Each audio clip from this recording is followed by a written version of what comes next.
You don't want a situation like It's that. like a refrigerator. I know someone who, the poor person who we collected for Yeah, had a refrigerator. We wanted to get a refrigerator. We needed to collect the money. In the interim, it's like he had to pay a few $100s yeah. to repair the refrigerator. And Uh, then we got the new refrigerator. What could you know what I'm saying? yeah, you He, could have he, put that to the new one. yeah, but we needed to get the money first. Yeah, it's So, never a good investment to repair these ultra old things. right, right. We have two people trying to get on. Okay.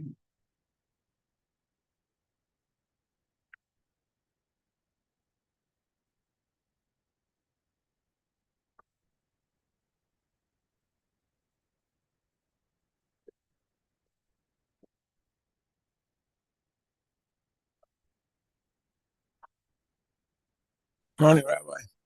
Morning. Who's that? That Ralph? Yes, how are you? Let me Good see. to see you. There you go. Here we go. Now we heard you. Now we see you. Okay. Good morning, Asaf. We are on. We are on Asaf. Nice to have you on. We are on 50B2. Towards the bottom of the page, in the right column, Amar Rav Huna. Rav Huna says the following: Hi Silicusta. We're talking about the Silicusta plant, and this is a plant that Rashi says was an herb that was nice to look at, very pretty, and also had a very good smell. And they would fill up a jug with earth, and they would stick this plant into this jug, this herb into the jug, and they would give it in front of the princes. And when the prince would want to take it to smell, um, obviously, most probably, they would leave it in front, give it to the princess. It's nice to look at. He would take it out, this herb from the dirt, and then after he would take it out, he would put it back. He would put back this herb back into the dirt.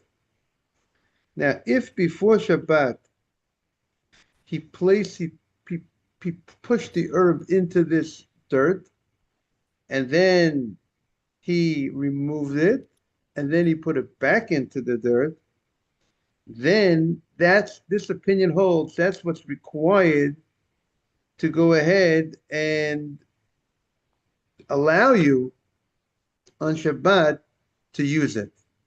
But if you did not do that,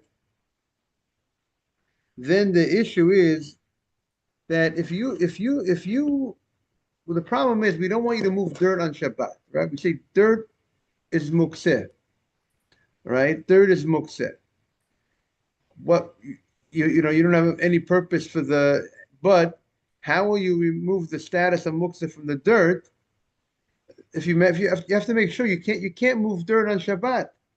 So if you put the herb into this uh, dirt before Shabbat and you put it out, you put it back in, that widens the space, and therefore when you subsequently will take out the herb, it will not move with it any dirt because the hole where you're putting this thing back and forth has already properly been set.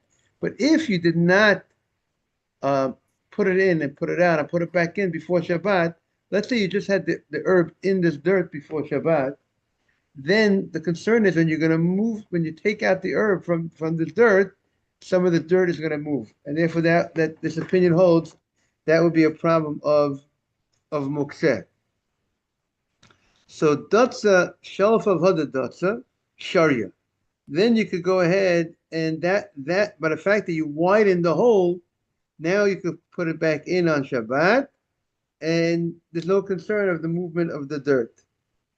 So because since you already widened it, it's fine.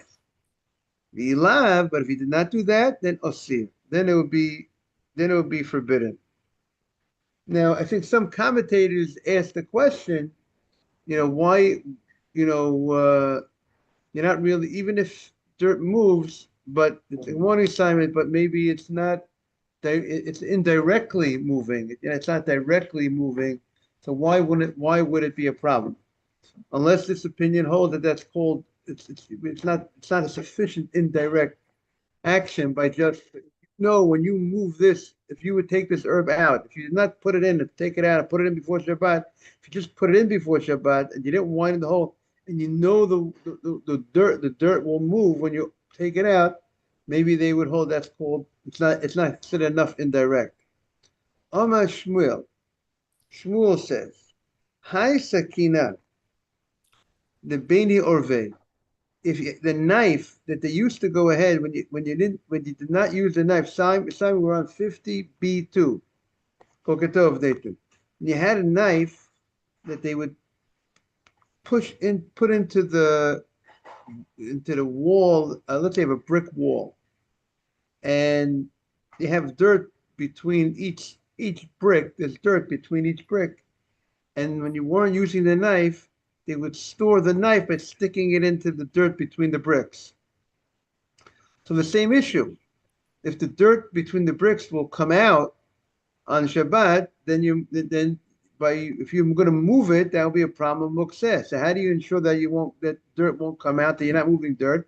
The same thing. If you go ahead and before Shabbat, if you place the knife in between the bricks, into the dirt between the bricks, you placed it in before Shabbat, and you took it out, and you replaced it in, that widened the hole sufficiently that now subsequently on the Shabbat, when you take it out, no dirt would come out with it. If you went ahead and you did what I said, you stuck it in there before Shabbat, in the wall, and you removed it, and you put it back in before Shabbat, you widen the hole enough, then it'll be permitted to be lav. If not, then it would be asir. It would be forbidden. Now, we explained that the issue is the movement of the dirt. But if you want to say that it's not a concern because it's called indirect, because if you move the knife and dirt happens to move out, so maybe that might not be a problem mukseh, if you would say that. So then what the issue is? So some say the issue would be like building, because you're making the hole, widening the hole, and then making it useful to put in this knife properly, or the other thing, when you put the earth, the plant into the hole, into the dirt, if you're going to go ahead and do it on the Shabbat, if you didn't prepare it properly and get it into a proper hole before Shabbat, and if it's going to be widening on Shabbat, but let's say you didn't stick the knife in and out and in before Shabbat, just stuck the knife in the dirt between the bricks, and then on Shabbat you take it out and then you put it back in. Or even when you take it out, you're widening it, you're making that hole wider, and therefore some will say that will be the problem of building. So the Gemara says, Mazutra v'itema Rav Ashi Oma. Mazutra, and some say Rav Ashi says, begordisa dekani, stick a knife into a bundle of reeds, right? That the way they explain, you have a bundle of reeds that it's like they call it a cluster of densely packed reeds. Now, the question, when you go ahead and you stick the knife into this group of reeds of kanim, maybe you're going to scrape up. What about the possibility that when you stick in the knife, you're going to, part of the peel of the reed will come off, and maybe you're going to be, some say the issue is maybe smoothing the reed as a result of this act. So we say it's not a problem to stick the knife into this bundle of reeds. Shapidami, there's something called smoothing out something, and we spoke about one of the malachot on Shabbat, you're not allowed to take, they would take the hair off the skin of the animal to smooth it out, and we can't smooth things out, smoothing a surface we learned about remember we learned about the silver, that if you're going to go ahead and certain things that they would do with the silver, if you're going to smooth out the silver utensil on Shabbat, that will be making it smooth. That's like it's not a finishing touch, but it's a type of level of improvement, that smoothing process. We would take this piece of wood and we would sand it down. So you don't file your nails on Shabbat. Yeah, I mean, right. Also, that's a good. I mean, when they file the nails, they're cutting the nails when they file the You're nails. not cutting where you take the thing and like, You make it smooth out. yeah. Yeah.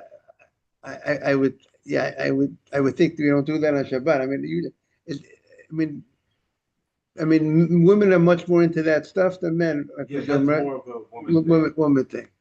Yes. So yes, I don't think they would be doing that on Shabbat. They should be doing it anytime. Right. Good point. Right. In the old world. Yeah. When in the old world, only women did that, right, Simon? Men never did that. They put manicure, they do pedicure, things that used to be woman things. Yeah. I can go even further, guys that are painting their Right, but period. I think painting is still a ladies' thing, right? Painting a dark color, you know what I'm saying? That I think should be a ladies' thing. So we're saying over here that this is not a problem. We're not afraid. We're not concerned that when you go ahead and you stick the knife into the reeds, that's gonna that's gonna cause a problem of smoothing out by smoothing out because a piece of the peel will come off. Now you smooth out the reed. We're not afraid of that. That's not a concern. Now, Amalei Ramudachai LaRava. Ramudachai says to Rava. Now, that which we said that if you did not widen the hole before Shabbat, you said there's a concern of muks. There's a concern that you're going to move some of the dirt, right? If you didn't, let's say you stuck the knife into the dirt between the bricks before Shabbat. You said if you stuck the knife in and you took it out before Shabbat and you put it back in, that's considered that you made a proper wide hole, and therefore subsequently when you take out the knife, you're not widening the hole, you're not violating possibly the prohibition of building, like making something, widening it, making it into a proper size. You're not violating the prohibition of muksev, of dirt moving as a result, because once you already put in the knife and took it out and put it back in, no more dirt is going to be coming out. Whatever dirt will be coming out from the brick, from in between the bricks, has already come out through your placement of the knife in before Shabbat, putting it out and placing it back in. You've made the proper hole already before Shabbat. But Omalei Rav Mordechai Rava Motiv Rav Katina. Rav Katina asked a question, a very strong question from the Mishnah Klayim on this point. Atomein lefet usnonot. If let's say you go ahead and you have a turnip, you have a radish, and you want to keep it, let's say, fresh. So you already harvested it, you already cut it, detached it. But if you stick it tachat hagefen, under the vine, and you stuck it, which would seem to be, Rashi says they would keep it fresh in the ground. So now on Shabbat you can't detach from the ground something on Shabbat. This was already detached. Now you're putting it back in. You put it back into the ground. Now, so if you go ahead and you put it into the ground, you put it into the ground, this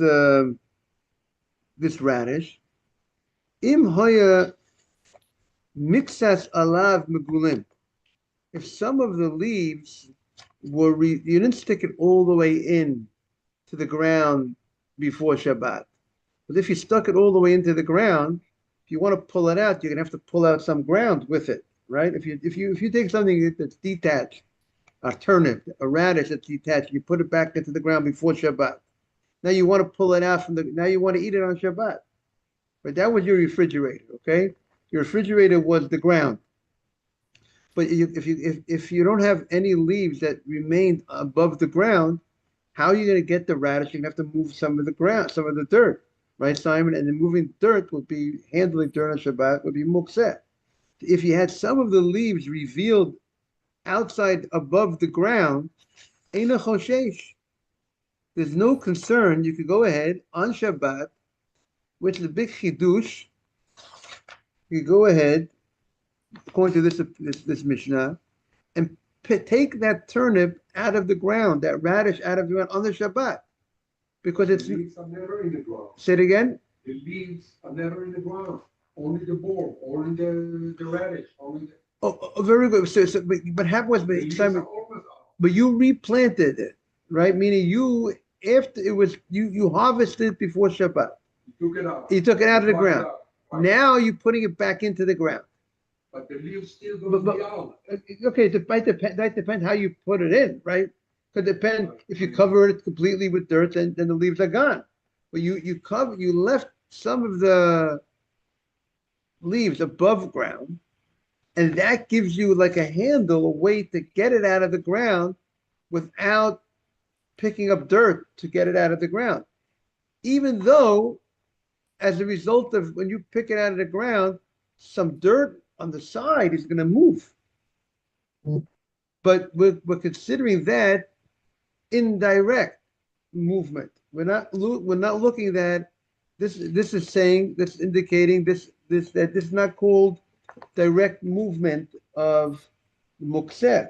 It's called an indirect movement of the dirt for the purpose of a permitted purpose, right? Tiltul me'atzad. This at least this Mishnah is indicating if you're moving mukseh indirectly for the purpose, not for the mukseh purpose, you're moving it for the purpose of the food that you want to use for permitted purpose. So it says there's no problem on Shabbat, lo mishum klayim. There's no problem of, let's say, you're not allowed to mix different seeds together. A grape seed, barley seed, wheat seed, different things you can't mix with a vine, and sometimes even without a vine. And now you stuck this into the vine. You stuck this radish into the vine. So now it's a question of mixed seeds. The answer is no, because this is not going to, the way they explain, this is not going to take root. We're talking about when it did not take root. If it does not take any root, let's say there won't be a problem of mixed seeds. And v'lo mishum shvi'it, now to plant on the Shemitah year, the 7th year, you can't plant. That's not called planting because it's not going to take root. The way they say now, and also v'lo mishum maaser,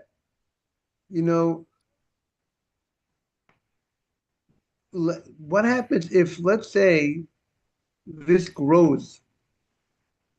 Let's say this turnip grew more, right? As a result of having some of the moisture of the ground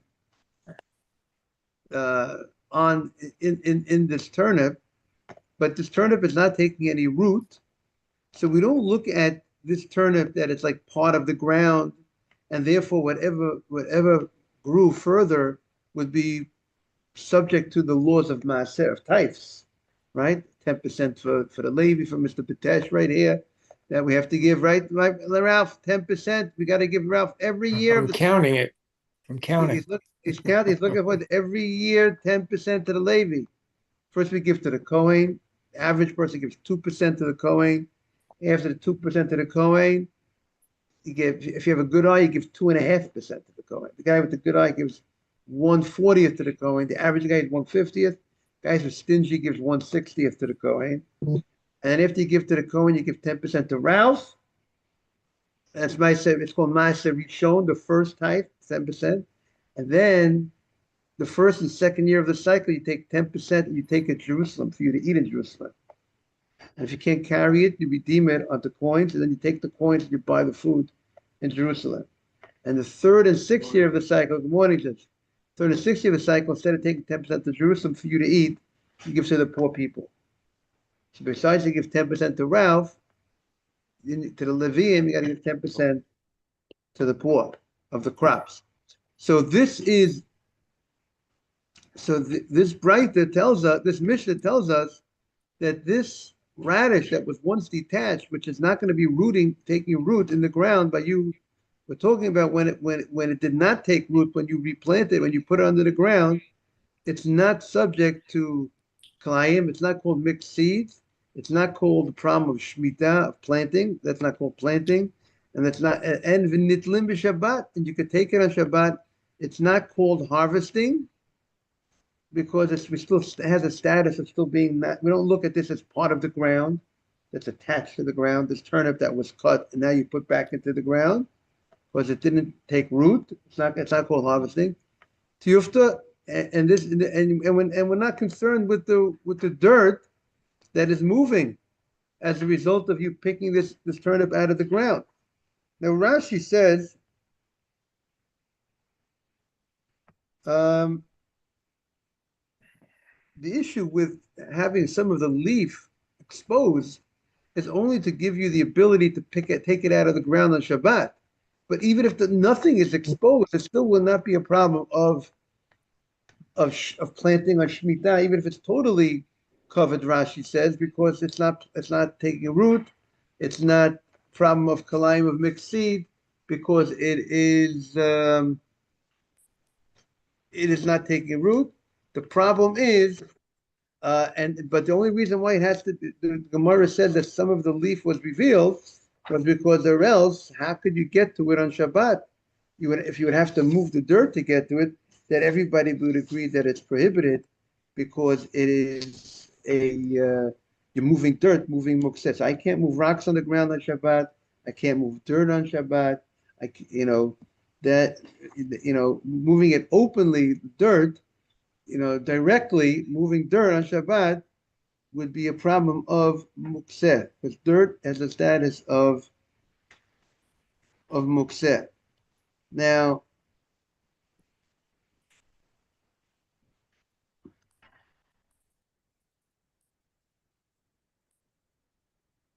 I'm just taking a look over here.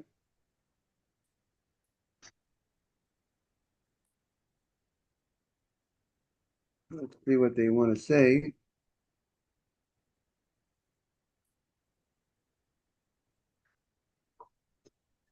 They say even if the vegetables don't take root in the ground, it's possible that the moistness of the ground could create that it should grow. But the question they were wondering is, how is it growing? You're telling me there's no problem of maaser. It's not subject to maaser. But if it's not taking root, so it's not growing. So he said, no, it could not take root, but it's still growing from the moistness of the ground. But that's not called part of the ground. That the crop is part of the ground that you're actually planting. Now,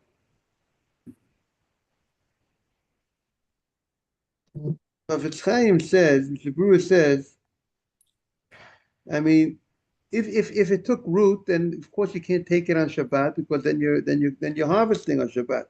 Or you can't take an apple off a tree on Shabbat, right? You can't take anything, right, Ralph. You can't take something that's attached to the ground on Shabbat, and if it takes root, that has a status of being part of the ground. Good morning, Boker Tov. And upstairs, doesn't matter. Now, if it's within the 3 days from the time, how do you know if it took root or not?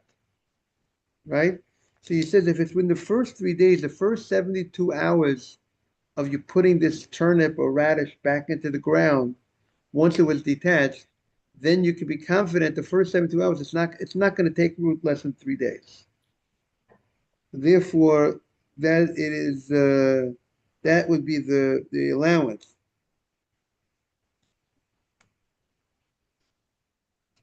Now,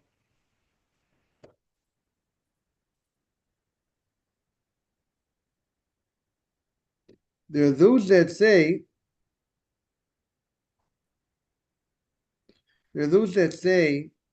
that regarding klayim, regarding mixed seeds, and regarding shmita, and regarding maser, even if it took root, there are those that say it would not be considered a status of planting, since you did not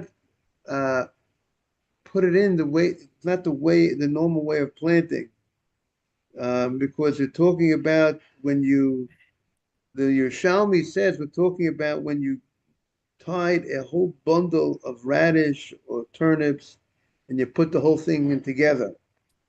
And others say no, others disagree. They say if it took root, good morning, Boker Tov. If it took root, it would definitely be a problem. Now,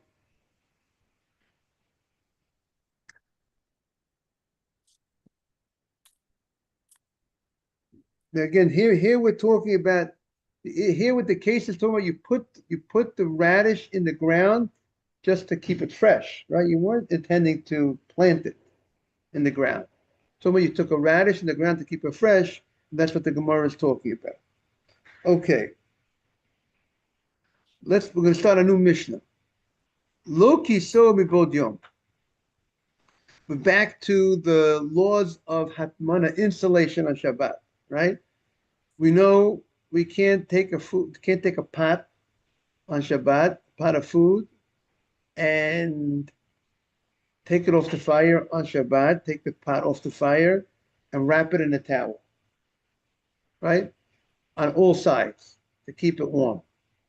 Even though the towel is not adding any heat, the rabbis say that on Shabbat you can't insulate a food, even though you're using something that's not adding any heat. Before Shabbat, if you want to take the pot of soup off, it's the summertime, right? You want to keep the kitchen not so hot. You have steaming soup Friday night. Right before candle lighting, you want to take off the pot off the fire and wrap it in the towel to keep it warm. That's no problem. Before Shabbat, you could wrap on all sides. On Shabbat, you can't wrap it on all sides. Leave a side open. Is that clear? That would be the difference between before Shabbat and on Shabbat. And also before Shabbat, which we said you can wrap it in a towel, but you can't wrap it in an item that's going to add heat. Towel does not add heat, it just contains the heat, keeps it warm. But if you're going to wrap it in something that can add heat, that you can't do. That's what we said until now. Comes the Mishnah and says the following. Lo kiso mibod yom. If you did not insulate the pot before Shabbat, right? You didn't wrap the pot in the towel before Shabbat or whatever other non-heating item. You didn't wrap before Shabbat. Lo yechasena mishatach shaf. The Gemara says you cannot go ahead and wrap it when it becomes dark, right? What's the concern? I might come, it becomes dark, it's nighttime, it's Shabbat. I'm coming to wrap, if you're going to allow me to wrap it, if I find that it's not properly hot, I might come to what? Stoke some coals, I might come to move the fire around, move the coat. So therefore, the rabbi said, we're not allowing you on Shabbat itself to wrap it on all sides, because that will prevent you from actually coming to cook on Shabbat. If you know you can't wrap it on all sides, so therefore you know you can't be busy doing anything that could lead to adding fire there, adding fuel to the fire. If you allow me to insulate on Shabbat, I might not be satisfied with the level of the temperature, and I might come to what? Move things around to make it hot. I thought the food was still very hot, right? And I took it off, and I thought it was very hot, and I'm about to take it off the fire, and I see, if you're allowing me to get busy with insulating on Shabbat itself, I might come on Shabbat to stoke the fire. Is that clear? That's the concern of why I can't insulate on Shabbat. Now,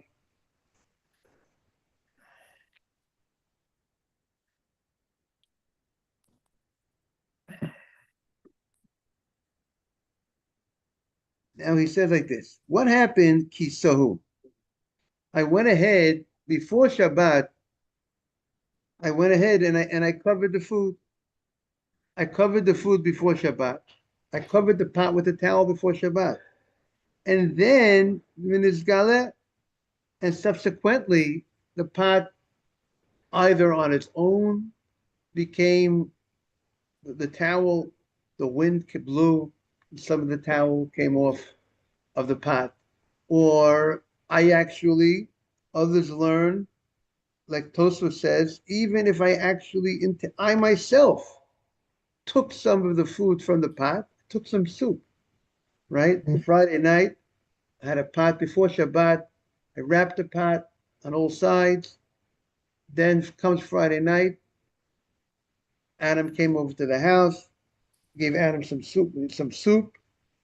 And then after I gave Adam some soup, I wanted the pot to stay warm. So I'm allowed to cover up recover, that cover that that came off. Some of it came off because I pulled some of the cover off the towel off the top of the pot to get some soup. I could put the towel once it was insulated. And once I insulated this pot before Shabbat, I could continue. I could rewrap it. I could put that cover back on. Finish. I took off. I could go ahead and put it back on. When it's galeh, let's see the cover of the pot, or that top of the pot, I took off that thing to take some food. Now, mutar lechasoso. I'm allowed to go ahead and recover it. Because the rabbis only forbade me if I am doing the first step of insulation on the Shabbat. Something that was not insulated before Shabbat, was not wrapped in the towel before Shabbat. If on Shabbat itself, I go ahead and I take the pot off the fire on Shabbat, and now I'm going to wrap it for the first time, then the rabbis are concerned if I'm going to be busy insulating, if I find it not so hot, I might come to go ahead and stoke the fire. But once I already insulated the pot before Shabbat, it was already covered, it was already wrapped before Shabbat. Now on the Shabbat, now it's not fully wrapped, that pot. I took some food out, I can now wrap it. Now the rabbis weren't so concerned. Now, so the way they explain is when I wrapped it, right, before Shabbat, I took it off right before Shabbat. I wrapped it. So it's boiling hot when I wrapped it before Shabbat. I wanted to keep it hot, right? Take the boiling pot of soup. I took off the fire before Shabbat. I wrapped it on all sides before Shabbat with the towel. And it's going to keep strong. That heat is going to keep strong. Because when I take out food, I'm only taking out food for a small amount of time for that meal, for that night. So that's how some understand, is that because I'm only taking it out for a small amount of time to get the food, therefore there's no concern, it's going to remain hot, and therefore they're not concerned that I'm going to go ahead and stoke some coals. Okay, well, I wish everyone a great day. We'll see everyone hopefully tomorrow. You too. You're welcome. Remind me your name. I'm not good with names. Manuel? Manuel. What country is that from? Italy. Do you know Reuven Ben Yehuda, Manuel? You do know Reuven Ben Yehuda. Wow. Everybody knows it's like one family in Italy, right? What's your last name? Beautiful. If you want to text me so I can save your name properly, with your name. I don't know if I got your name properly. We got you in the WhatsApp now. You got in the WhatsApp? Ralph, have a great day. Asaf, have a great day. Asaf I taking, don't know who it was,